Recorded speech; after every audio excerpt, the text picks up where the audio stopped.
Today on the show, we say goodnight to a legend and we salute Dan Crenshaw.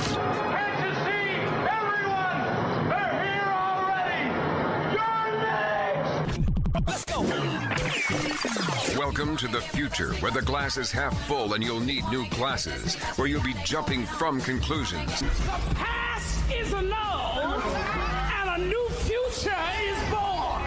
Never before in history has so much meant so little to so many. AD on the radio. So don't you feel like the easier it is to get something, the less you value it?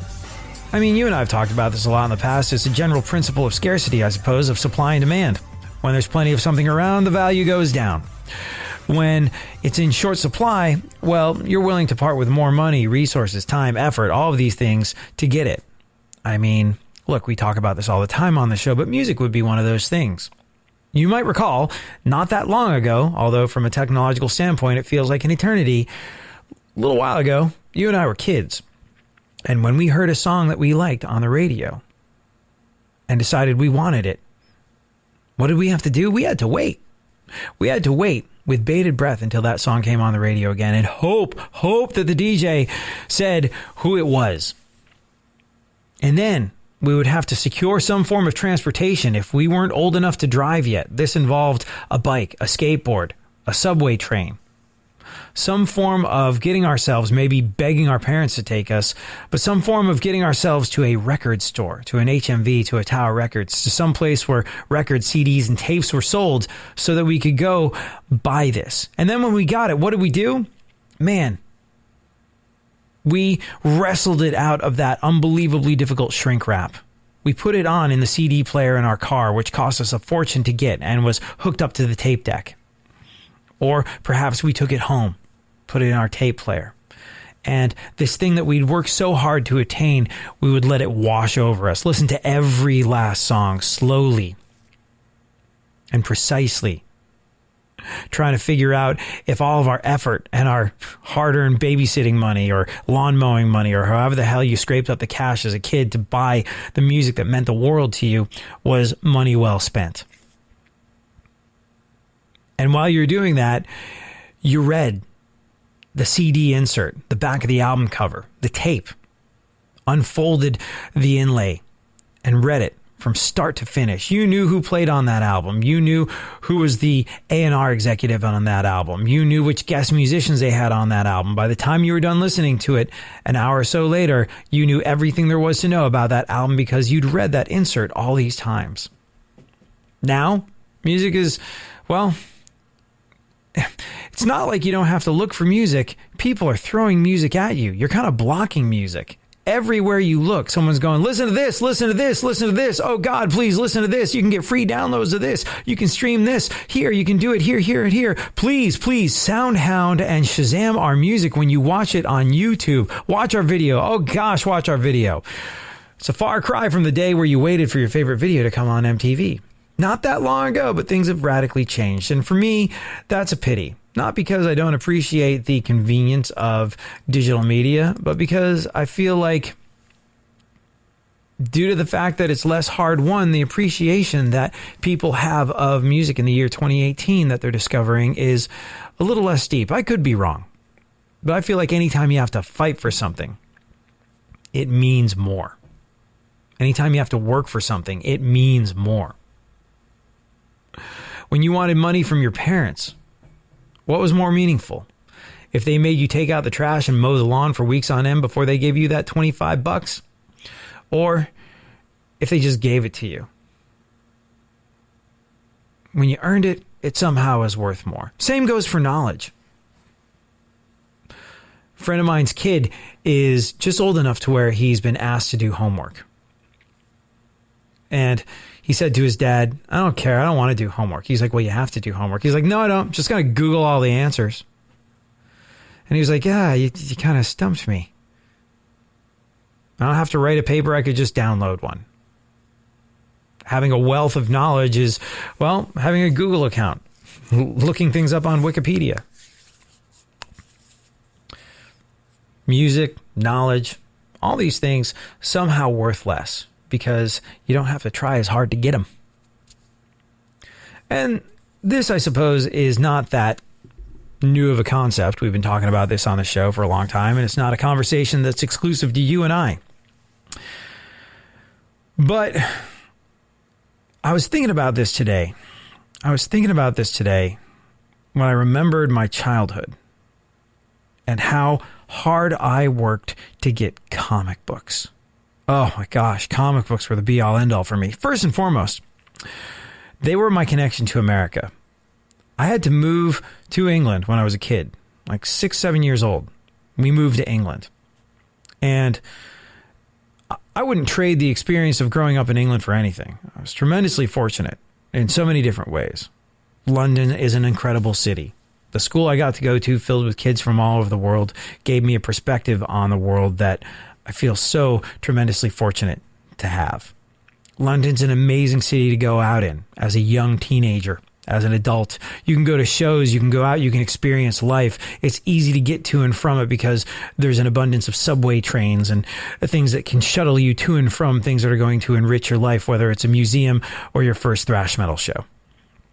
I was lucky enough to have all of these things. And maybe I would have had them in New York City, but I had them in London, and I was really grateful for all that.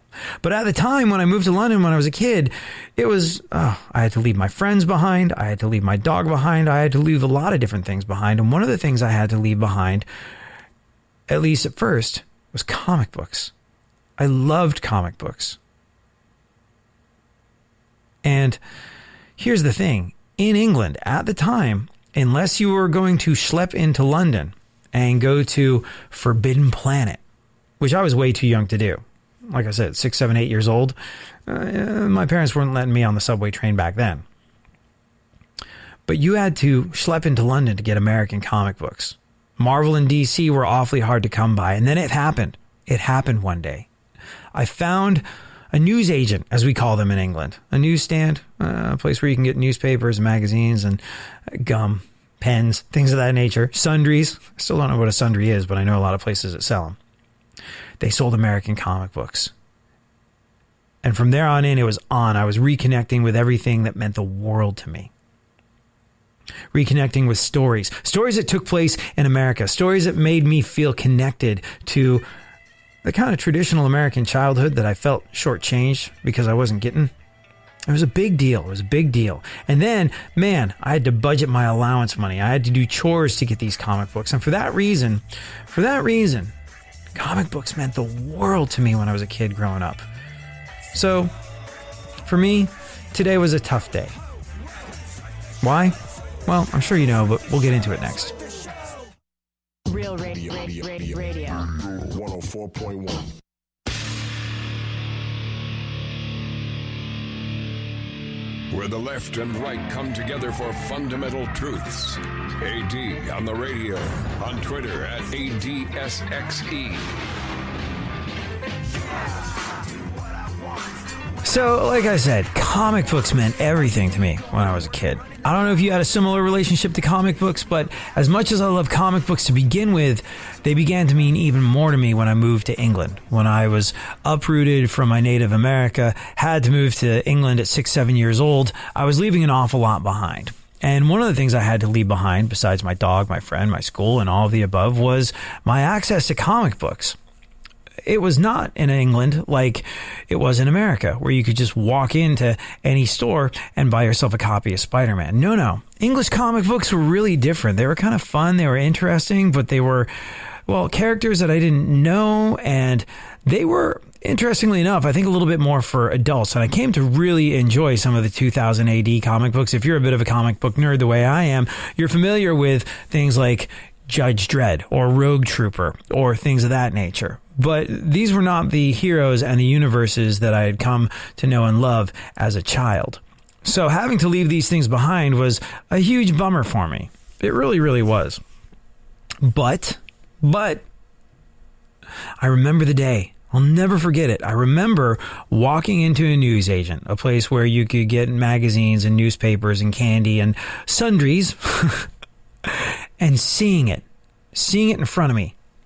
And I had to look. It was sort of tucked away, between a couple of different newspapers and magazines. But there were a few copies of some American comic books there was Spider-Man. There was a Captain America.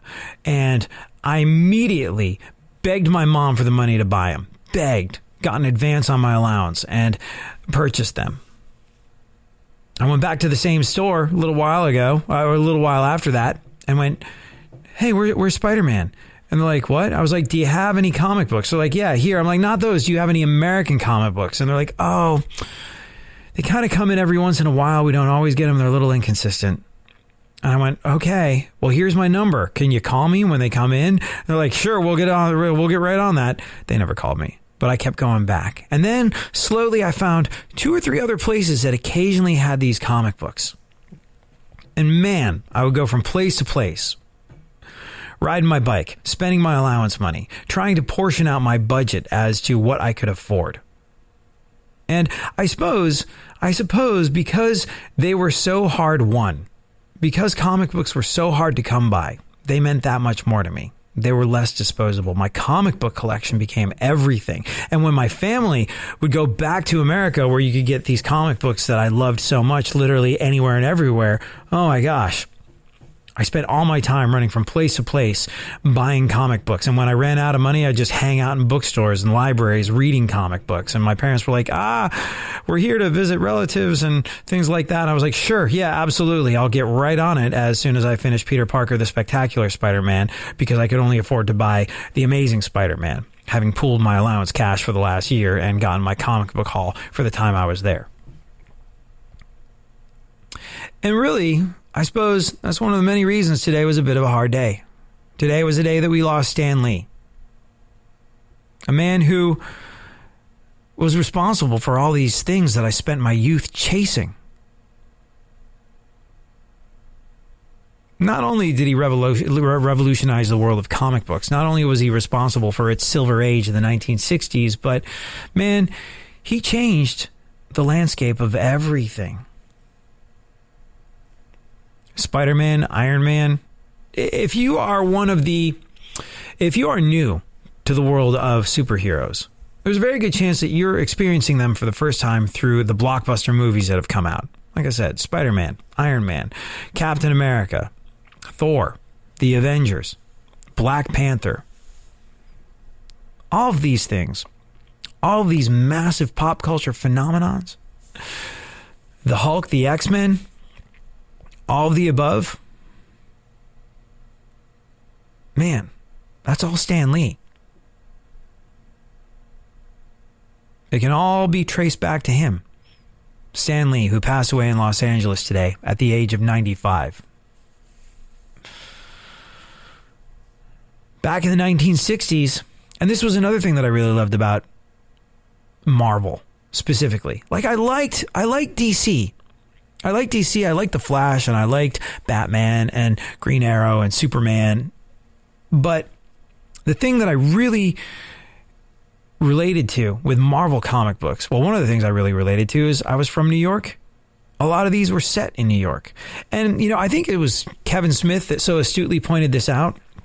But in DC comic books, the explanation for a lot of things was, came from outer space. Superman, he's from outer space. The event that turned the Flash into the Flash, he's from outer space. Green Lantern is from outer space. There weren't real world explanations to these things. These heroes found their home in Metropolis or Gotham. Nothing wrong with that. Nothing wrong with being in Metropolis or Gotham or Star City or Smallville or wherever it was. But Spider-Man was a kid the same way I was from New York City. He was a kid that did not do well with the ladies. He was a kid that was socially awkward, but he also happened to be a superhero. There's so many tangible and relatable things with regard to these folks. And it was all because of Stan Lee. He created these characters. But he also made them reflections of ourselves. He had, I suppose, a very specific and very different idea from other people that had been behind comic books at the time, that these were real people in costumes. Nobody could relate to Superman. He was an alien. Nobody thought for a second that they could become Superman. That was pure fantasy. Peter Parker, this was a nerdy kid who did not do well socially, who did not do well with girls. Boy, could I relate to that. This was a nerdy kid who, by freak accident, but a scientifically explainable freak accident, became a superhero. Real life flesh and blood person with personality. That's what he tried to achieve. A real life person with personality. That's what any story should have, he said. But comics didn't have that until that point. They were all cardboard figures. I remember thinking I could be Peter Parker. I could be Spider-Man. I just have to find myself a radioactive spider. I never found myself a radioactive spider, and as a consequence did not become Spider-Man. But do you see how it becomes that much more attainable? It's fantasy, it's comic books, of course, but somehow his creations managed to pull you in and involve you in a way that almost nothing else could.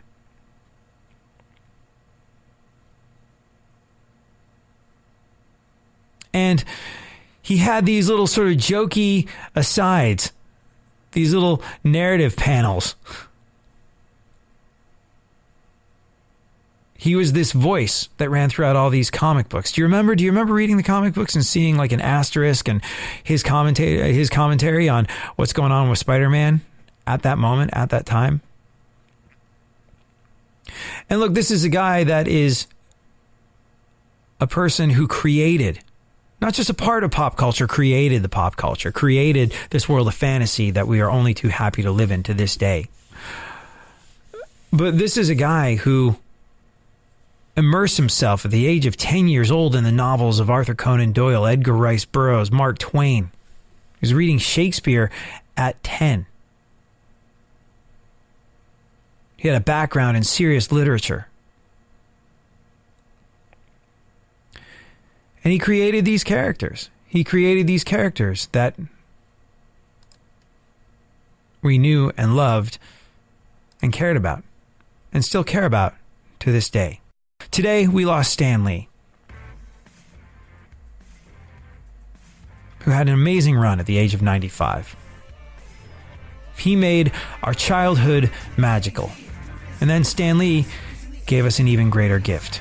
He let us keep some of that magic when we grow up. Good night, Stan Lee. Excelsior.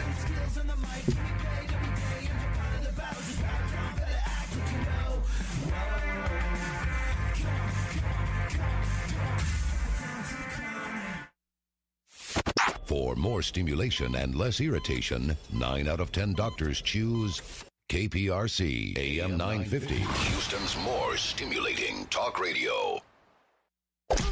Don't get the blues, get all the news. We mean all of you guys out there in Radioland. All aboard! He's back. AD on the radio. Give it up, yeah. Give it up, yeah. Bring this on, come on, come on. So I got to tell you, it was a classy move by the folks over at Saturday Night Live, and an even more classy move by Dan Crenshaw. And I want to draw people's attention to one very important thing. Dan Crenshaw did not give in to the desire to get some attention by manufacturing some outrage in this situation. He played it cool. He was a normal human being about the situation that did not feel the need to soapbox unnecessarily and to say that something was the end of the world. He had every right to be outraged and angry, but he kind of took the high road, and he has been reaping the benefit of it. Like I said, a classy move by Saturday Night Live and a classier move by Dan Crenshaw. The congressman-elect appeared alongside Pete Davidson on the Weekend Update segment this past week just gone by. Pete Davidson apologized to Lieutenant Commander Dan Crenshaw on SNL this weekend. Crenshaw, in case you missed it, is a former Navy SEAL who wears an eye patch after losing his eye in Afghanistan in 2012. Last week, Pete said that he looks like a hitman in a porn movie, and he flippantly blew off his military service and the fact that he lost his eye in defense of our country and our freedom. How this one got by, we're not entirely sure. But Crenshaw took the high road. And now he's sort of reaping the benefit as his star rises because he provided an excellent example of how one can go through the world without screaming and yelling, ranting and raving and swearing that anybody who believes something vaguely different than you is an evil a-hole that hates America and wants to see it burn. Like I said, not only did Pete apologize during Weekend Update, but Crenshaw was there to accept. And he took some shots at Pete, too. All, of course, I'm guessing, written by the folks over at SNL. His cell phone ringer went off, and it was the Ariana Grande song, Breathin'. And he cracked on Pete's looks, too. Let's have a listen. Because I can talk about it, but it's better to listen to it. And if you saw it, well, it's good to relive it. I mean this from the bottom of my heart. It was a poor choice of words. The man is a war hero, and he deserves all the respect in the world. And I'm sorry. Thank you, Pete. I appreciate you saying that. So we good? We're good. Apology accepted. Just keep breathing. It sounds like my phone's ringing. You gonna answer that? No, and I was just going to let it ring because that's rude to answer it. Let's just let it go to voicemail. No, it's cool. Ariana Grande's cool, man. Yeah. What? Oh, do you know her? All right, so that's funny. All right. So last week, I made a joke about a picture of you, and I feel like it would only be fair if you got me back and made fun of a picture of me. Does that sound okay? I don't really need to do that. No, come on. I deserve it. All right, I'll do Please? All right. And now, first impressions with Lieutenant Commander Dan Crenshaw. Thanks, Colin.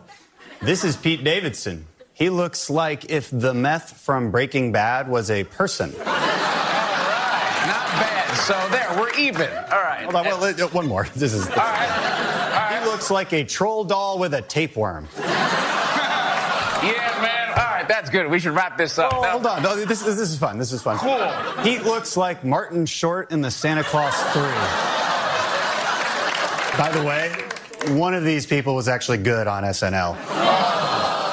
So that was funny, and Crenshaw proved that he has solid comedic timing. But the real value, I think, came next.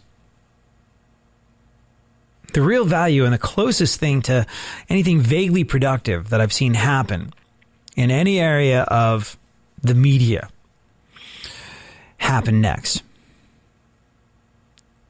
Crenshaw ended the bit on a more serious note. A note that focused on what we talk about on this show an awful lot. Crenshaw ended the bit by focusing on unity and focusing on forgiveness. Asking Americans to break down the veteran-civilian divide this weekend and connect with a veteran by telling them never forget. He mentioned those who died on September 11th, 2001, like Pete's father. Again, I could talk about it, but let's take a listen because it's good stuff. And if you enjoyed it over the weekend, enjoy it again, but really think and feel and take in what a moment like this means. There's a lot of lessons to learn here. Not just that the left and right can still agree on some things, but also this: Americans can forgive one another. We can remember what brings us together as a country and still see the good in each other. This is Veterans Day weekend, which means that it's a good time for every American to connect with a veteran. Maybe say thanks for your service, but I would actually encourage you to say something else. Tell a veteran, never forget. When you say never forget to a veteran, you are implying that as an American, you are in it with them. not separated by some imaginary barrier between civilians and veterans, but connected together as grateful fellow Americans who will never forget the sacrifices made by veterans past and present, and never forget those we lost on 9/11, heroes like Pete's father. So I'll just say, Pete, never forget. Never forget. And that is from both of us. In case you're not one of the people listening on KPRC 950 AM, Houston's more stimulating talk radio, Crenshaw won his election last Tuesday. He's a Republican, and he'll represent Texas's 2nd congressional district at the U.S. House. And look, like I said, there's a lot to take from this. There's a lot to take from this, not least of which is the fact that Crenshaw, like I said, seems to have very solid comedic timing. Good for him. It was absolutely beautifully done. Crenshaw said this morning on the Today Show that he wasn't initially certain whether or not he was going to do Saturday Night Live. And he said, we decided to do it because what better platform than to sort of give a united message for the country. Lots of people are going to be watching. A lot of people saw what happened last week. A lot of people were appalled by it. A lot of people were outraged. A lot of people were angry. A lot of people were cursing the liberal media and talking about how Pete Davidson and the rest of Saturday Night Live wanted to watch America burn. Those pinko commie comedians and satirists. They're the real danger. They're the real enemy. They're the real representation and embodiment of fake news. And you know what? After what Pete Davidson said, it's pretty easy to understand how people went to that. Pretty easy to understand how people went to that extreme. But I commend, as we should all, commend Dan Crenshaw for how he handled the whole situation. He didn't fly off the handle. He talked about it being unfair or not right. But he was the cooler head. He was the cooler head that prevailed in this situation.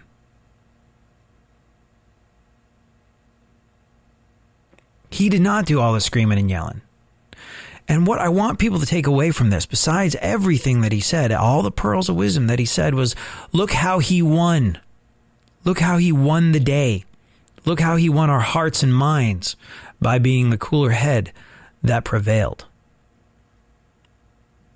Whether you're a big supporter of Trump or whether you're a big supporter of the anti-Trump Avenatti, or someone who is equally as brutish with how they go through the world. And I don't mean that in an insulting way. I mean that in a knockdown, drag out, take no prisoners sort of way. I want people to observe how in the space of the week, Dan Crenshaw went from being a guy that a lot of people had never heard of before to being a name on everybody's lips, who had won the respect and admiration of people on the left and people on the right. A man who had gotten behind the velvet rope at Saturday Night Live. A man who had ingratiated himself with the enemy. A man who now has a tremendous platform with which to further his message, which, best we can tell so far, is a pretty good message. So I want all of us to see and observe how a man kept his cool, was the cooler head that prevailed, and won the day by not giving in to hate, fear, and anger. You walk these streets most every day. You waiting to get washed away.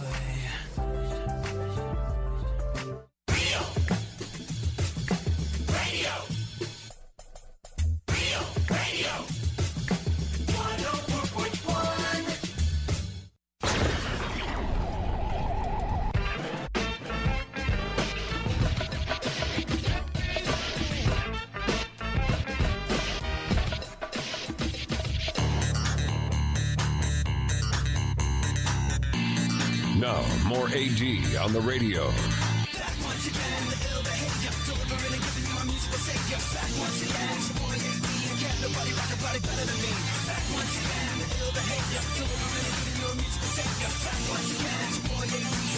So you and I will get into our segment My Witness News and discuss the events of today, specifically the man who is being sued by an ex because his... I got to be very careful how I phrase this. A man who is being sued by his ex because the fact that he was abnormally large in the pants has caused her a certain amount of damage. Yes. Interesting. And would you say it's a frivolous lawsuit? I don't know. We'll discuss in depth in just a little bit. But before we get into that and the other events of today in our segment, My Witness News, I wanted to talk to you about the fact that what is and what is not politically correct is, man, trying to figure out what the right way to go through life sometimes can feel like wrapping your arms around Jell-O. And if you are offended by something that somebody says, I would like for you to, like Dan Crenshaw did, maybe give that person the benefit of the doubt, and allow them some time to catch up. I guess it's stuff like this that makes people think political correctness has gone so far off the rails that we might as well scrap it all and give up. But the administration at Colorado State University just put out a list. They put together a list. The folks over at Colorado State University put together this list of offensive phrases that they want organizations to stop using on campus. And one of them is long time no see. You ever use that expression? You ever think that maybe it could be offensive to someone? Maybe I'm naive. Maybe I'm not seeing the full picture. But when I would say to someone, hey, man, really good to see you. It's been a while. Long time no see. Yeah. I didn't think I was stepping into a politically incorrect landmine. I heard it described beautifully today. Trying to remain politically correct in the year 2018 is sort of like playing landmine hopscotch. Who said that? I think it was it Tina Fey? I think it was Tina Fey when she was interviewed by David Letterman on David Letterman's new interview show, which, by the way, is really interesting stuff. If you haven't checked it out yet, man, do yourself a favor. Check out him. Well, I love Howard Stern and I love Jerry Seinfeld, so maybe I'm biased. But David Letterman sitting down with Howard Stern and Jerry Seinfeld for his Netflix show, that was awesome. But yeah, I think it was Tina Fey who on his show described trying to remain politically correct as a landmine hopscotch. And I suppose this falls into that category. The idea that long time no see is offensive to people of Asian descent. Long time no see.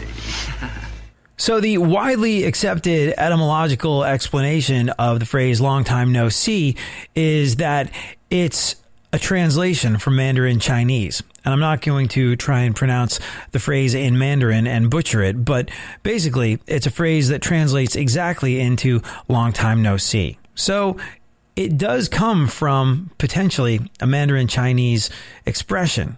How that becomes offensive, I'm not entirely sure. Now, here's the thing. I'm open to the possibility that it could be offensive, but this is new information to a lot of people, new information to me. I spend my life trying to make friends. I try and spend my life, I don't want to say I try and spend my life not offending people, because that's not really the goal here. But I would rather bring people together than divide them. That, to me, is what I've been doing the entire time I've been on the radio and on TV, and that's essentially what I'm trying to do with my career, trying to bring people together. So if it's new information to me, and I carefully play that game of landmine hopscotch that is navigating the world of political correctness in the year 2018, because I don't want to upset people. I want to bring people together. I don't want to drive them apart. I want to narrow divides rather than widen them. If that's sort of like new information to someone like me, you might call me a dunderhead. You might call me slow to the party. You might call me tone deaf. You might call me all of these things. But, well, if this is somehow offensive to a lot of folks, this is going to be new information to a lot of folks. And I guess I bring this up because I really want people to give their fellow human beings an opportunity to learn how to navigate these new landscapes when they occur. They also, at the University of Colorado, want people to stop saying you guys and say y'all instead, because guys implies a gender. And they're pushing the phrase first years instead of freshmen for the same reason. And you know what's kind of interesting? Saying you guys doesn't necessarily equate in, well, when you're talking to a bunch of people and you say you guys, it doesn't equate the females that might be in that group of people into the situation. But I remember learning when I was first taking French that Romance language has these, well, basically all Romance languages have these prejudices in them. And I remember my French teacher, who was a woman, telling me, I remember Madame Lilas telling me, how do you know if because here in America, we say the men or the women. We don't change how we say the based on gender the way they do in Romance languages and based on whether or not something is masculine or feminine. But you do over there. And she was saying, here's the thing. If you're saying the men or the women and it's a mixed group of people, it's always the men. If there's a crowd of 50 women and there's one tiny, spindly, little, inconsequential guy in that group of 50 women, you still have to use a masculine phrase. It's not fair. It's not right. Doesn't make much sense. It's just the way it is. So the sexism associated with this sort of linguistics goes all the way back to Romance languages. It's an interesting one. Like I said, it's not fair. It's not right. But it's been that way for years and years. So yeah. You can no longer say long time no see, and they want you to stop saying you guys and say y'all instead. So a lot of this information is new. Give people a chance to catch up. All right, then, let's take a look at the events of today in our segment, My Witness News. What is going on in the world? Oh, well, this, if you're like me and a lot of people I've spoken to about this is a big deal. KFC's chicken and waffles finally go on sale today. Yeah. The last one on the chicken and waffles train is still on the train, I guess. KFC is finally launching their new chicken and waffles combo nationwide today. I have not tried it yet, but I look forward to enjoying this delectable twist on an old favorite. You can either get a plate with fried chicken and small Belgian waffles, or get a sandwich that uses the waffles as buns. Yeah. Here's the thing, though. It's a limited thing. Only going to be on sale through the end of the year. The number of smokers in the U.S. just hit an all-time low. Yeah, to anyone who thinks it's not possible for an entire society to make a positive change, check this out. According to the CDC, the number of Americans who smoke cigarettes just hit an all-time low, which, if you're like me and find smoking to be revolting, is excellent news. Around 14% of adults now smoke every day, or some days, and that's down from 15.5% 2 years ago. And it's down 67% since 1965. And now, we still have a way to go. Cigarette smoking is still the top preventable cause of death in the country, killing about 480,000 people a year. But the latest numbers show that we're definitely moving in the right direction.